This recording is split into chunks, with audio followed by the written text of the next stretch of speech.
we're going to be talking about the blue economy. I'm not talking about sea otters or anything cute and cuddly. And so when Jim and Dan Rivar asked me to talk about all the exciting marine things we have going on at Cal Poly, I thought, do I get 5 minutes or do I get 5 hours? So there's a lot. So I'm going to kind of jump to some highlights. First, an update on pismal clams. As my grad student, Marissa Bills, who has been leading this project the last couple of years, as she has been saying, while she's spending many hours on the beach digging for clams, the pismal clams are having a moment.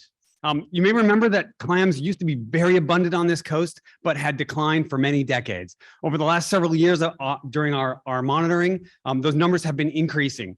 We're seeing maybe a few tens of individuals to a few hundreds of individuals per transect. That's our sampling unit. This past summer, on those same sampling units, we were seeing 3,000 to 5,000 individuals. It's really exciting.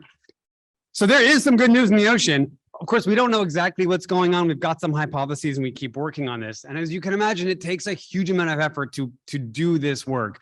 So if you want to learn more or support the students that are doing this work, please come find me afterwards. Okay, next, on to the blue economy that Jim mentioned. We know climate change is here, and people often think about the oceans as simply a victim of climate change. So these blue economy industries are these emerging industries that view the oceans as a solution to the climate crisis. These include marine renewable energy like wind and wave, as well as sustainable aquaculture.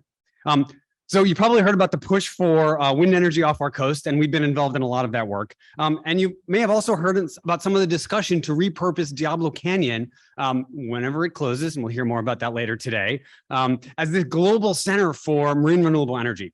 The possibilities of this are really exciting, but if Diablo closed tomorrow, we don't have the expertise or the relationships here to transform Diablo into that world-class center. So we are planning a blue economy and blue tech hub at the Cal Poly Pier in Avila Beach to help build some of that local expertise. We've been using the Cal Poly Pier for 20 years now for research and education. And with some upgrades, we can turn it into this hub to support a ton of R&D work for all of these industries. All of that's going to prepare Cal Poly and SLO County to help transform Diablo, as well as this community, into the epicenter for all of this work in California and beyond. So if you want to see the pier, as it turns out, Cal Poly is hosting our first open house in 2 years this Saturday. So come on out in 2 days and see the pier and see all the work that we're planning, see all the stuff that our students are doing. But we're not just stopping at offshore energy. Aquaculture, which is basically ocean farming, is also going to help us solve climate change. So globally, fisheries are basically maxed out. That means we can't extract more fish from the oceans. So if we want more seafood, and we kind of all want more seafood, we're going to have to figure out a way to grow it.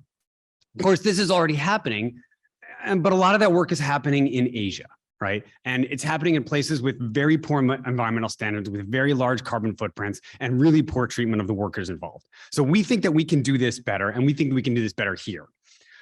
You may know about the old Cayucas, the old abalone farm up in Cayucas. During their peak, they grew about 4 million abalone a year, but that facility closed about 3 years ago. And so a group of us created a nonprofit, because this is what SLO County needs, is another nonprofit. It's called the Harmony Coast Aquaculture Institute to help save this facility. And amazingly, after chasing this car for 4 years, we finally caught it. And just a couple of weeks ago, thanks. Yeah, it's really exciting.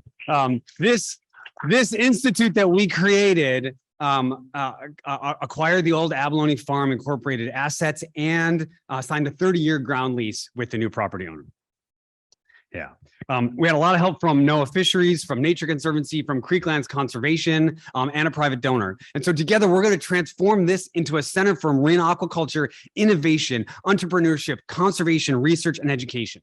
It's going to be the largest land-based marine aquaculture facility in the country, and there is going to be nothing like it anywhere.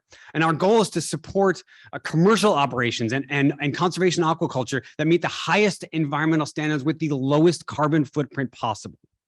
Of course, you haven't heard anything about this because we're all really busy. A press release is coming, but please stay tuned for more info. So we envision all of these blue economy projects, not just as ways to save the planet, but to create new industries that are headquartered here on the Central Coast. So if you've got any questions, my partner in crime in Harmony Coast, Don Chartrand, who's also the executive director of Creeklands, is here. So please come talk to us afterwards, and we can give you the 5-hour version of this story. And again, the website is now live. It is harmonycoast.org. Thanks, everybody.